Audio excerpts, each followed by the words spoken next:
যে স্ত্রীর উপরে তার স্বামী অসন্তুষ্ট, ওই মহিলা জাহান্নামী।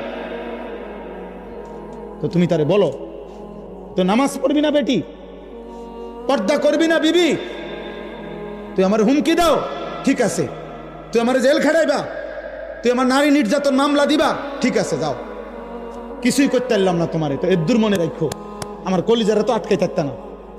কথা বলেন না কেন? কলিজারে কি জেল দিতে পারি? তো কলিজা দিয়া বলে গেলাম আমি তোমার প্রতি অসন্তুষ্ট। এর দূরে লে সারবে। তো ওই মহিলা কেমনে জান্নাতে যাবে? স্বামীরে অসন্তুষ্ট রাখা। ওই সন্তান কেমনে জান্নাতে যাইব বাপ মারে অসন্তুষ্ট রাখা? বলেন চাচা। আল্লাহ আপনাদের সময়কে বেশি শক্ত কথা বলে ফেলছি নাকি তা ভাই? আমি তো এনে আসছি আগে না, আব্দুল মুমিন